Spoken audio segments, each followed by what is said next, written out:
Is the price of silver becoming a problem to the U.S. government?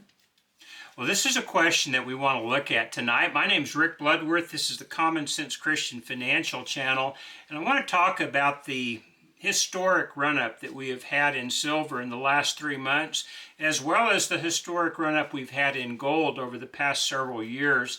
And I want to talk about how that may be becoming a problem both for our government and governments around the world, but also for central banks around the world.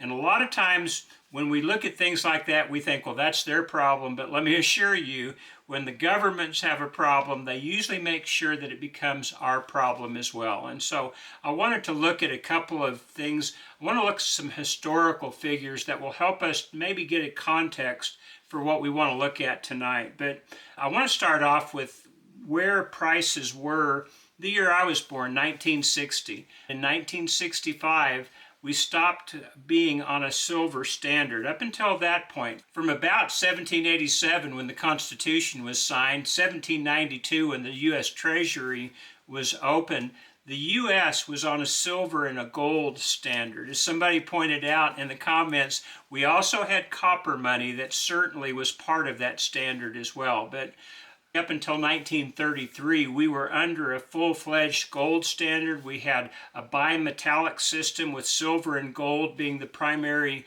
coinage. We again had copper as well. But in 1933, the holding of U.S. gold by U.S. citizens was made illegal, and people had to turn their gold into the banks for Federal Reserve notes. Most people didn't want to be lawbreakers, and so they did that. And as soon as they completed that, the U.S. government revalued gold from $20.42 an ounce up to $35 an ounce. And so they increased the price of gold by 75%, and they used that for their own purposes. Well, again, in 1965, the U.S. government decided to stop minting 90% silver. They had a few Kennedy half dollars from 1965 to 1970, but we went off the silver standard in 1965. But prior to that, all of our coinage, the coinage of the regular people, was in silver, and because of that, prices were relatively stable from the founding of our country until that point. Obviously, there were times when Civil War and other times where they started relying more on paper money, where things got a little bit out of hand, but they always returned to the silver and gold standard. And when they did, prices were fairly steady, and they were steady for over 150 years, nearly 200 years. In 1960, here are some of the prices that you could expect at the grocery store. 1 pound loaf of bread was between 20 and 25 cents a pound. A gallon of milk was about $1. Now, milk was certainly one of the higher commodities at that time, as were eggs. They were trading for about 50 to 60 cents a dozen at that time. But you could get a pound of ground beef for about 50 cents a pound. You could get a pound of bacon for 67 cents a pound. You could get a whole chicken for 29 cents. You get a pound of potatoes for 6 cents, a pound of sugar for about 9 cents. You could get a pound of coffee, which was a higher commodity, for about 75 cents.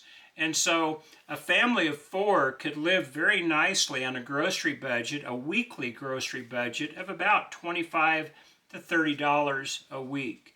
But back then, the federal minimum wage was just $1 an hour, and the median income for the average American household was about $5,600 a year. So about $2,000 a year minimum wage, about $5,600 a year for the median household. But you could also buy a house at that time. The median house price was about $11,900, so a house was equivalent to about 2 years' salary. Now, fast forward to today. A loaf of bread will cost you about $3 a pound. Milk about $4 a gallon. Eggs about $4 a dozen. Ground beef will cost you $7 to $8. A pound of coffee, $7 to $8. And so these are fairly significant as far as the how much more things cost today, but silver kept pace. If you'd been saving your money in silver coinage, well, a dollar face value of 90% silver coins up until earlier this year would buy you about the same thing that a dollar's face value would buy you in 1960. But about 3 or 4 months ago, silver breached the $40 an ounce point, and it backed off a little bit for some time, but then it started going up, and with very few pullbacks, it has continued to go up until it's at a point of $67.10 as of the close on December the 19th.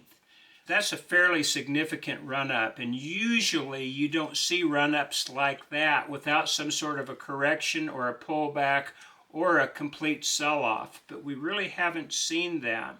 And that might suggest that the U.S. government and central banks are starting to have trouble containing the price of silver as well as gold. In 1960, an ounce of gold was worth $35. Today, it's over $4,300.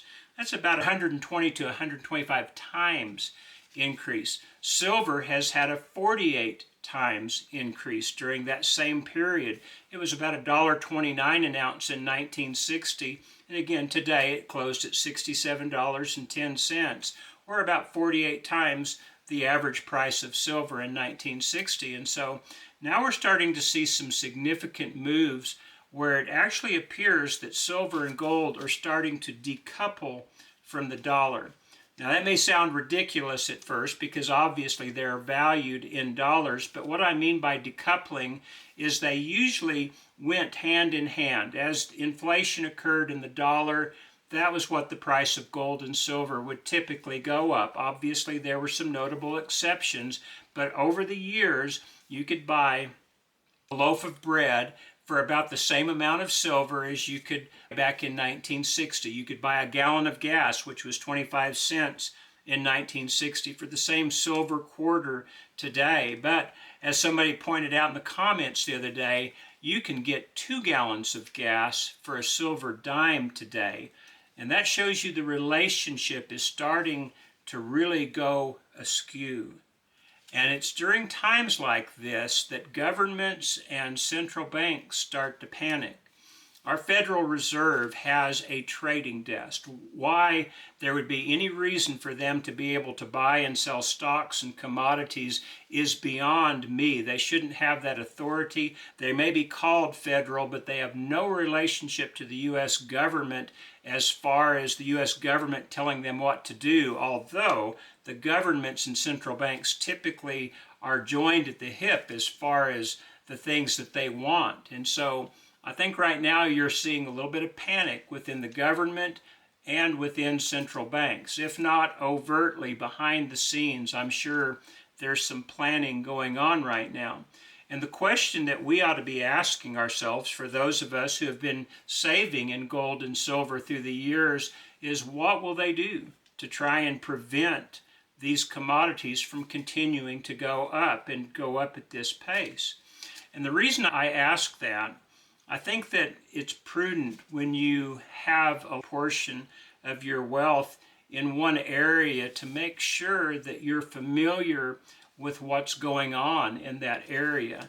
And it's important for us to understand that the U.S. government and central bankers, the Federal Reserve, do not like gold and silver. They talk it down whenever they can, and yet they do the exact opposite.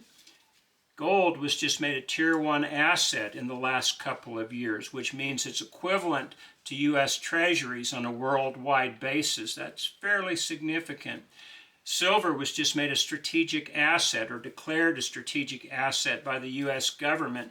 I've seen a lot of people in the silver community rejoicing over that, thinking this is good news. But let me tell you, when the U.S. government declares something as strategic, that means that then they can control it more in the future than they have in the past, because now they say they have a national interest in it. What will they do now that it's a strategic metal? Will they just let the little guy continue to make profits in it?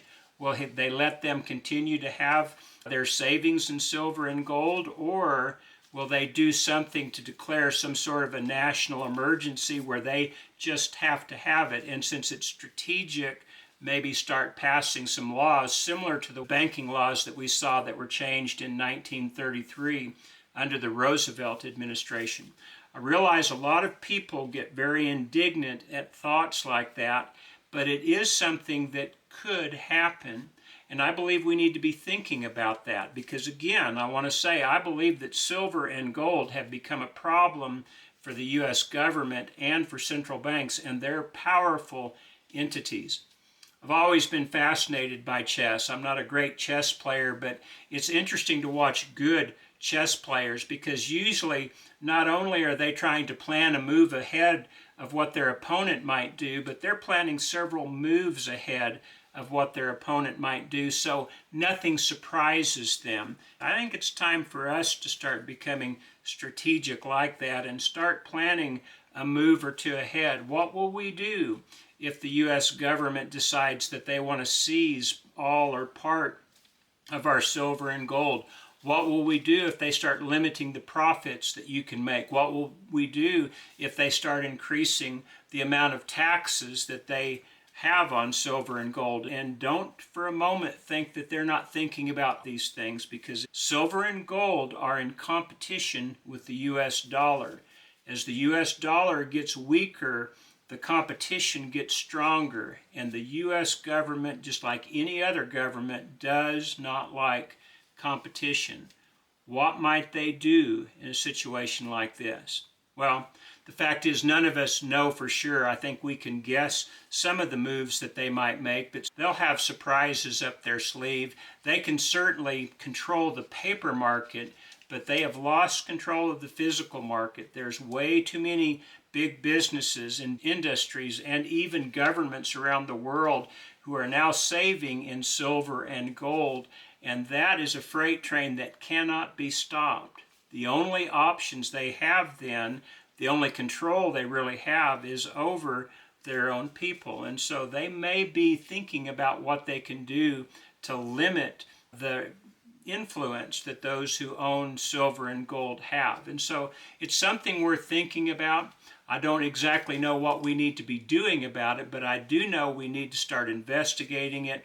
We need to be prudent. We still need to be Christians about it. We need to realize that we are here to serve God, and that part of that service is a stewardship of our physical resources. And this is probably a fairly substantial physical resource for a lot of people. Even if you don't feel that you're a steward of God's possessions, it's certainly something that you're going to have to be thinking about more and more, because there are things that can be done that can limit not only your access, but your possession of certain items. And I think we need to start thinking about that, what we might do in certain circumstances. I'm certainly not recommending that we break the law in any way, but I am recommending that we become fairly shrewd in our dealings as far as knowing how to proceed from this point.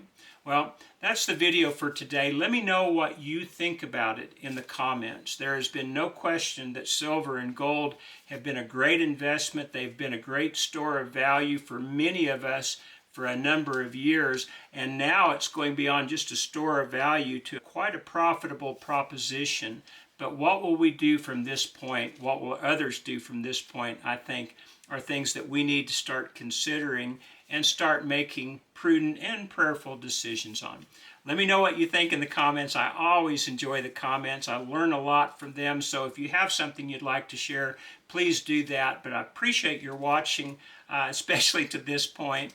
And I hope that we'll see you again at the next time. God bless.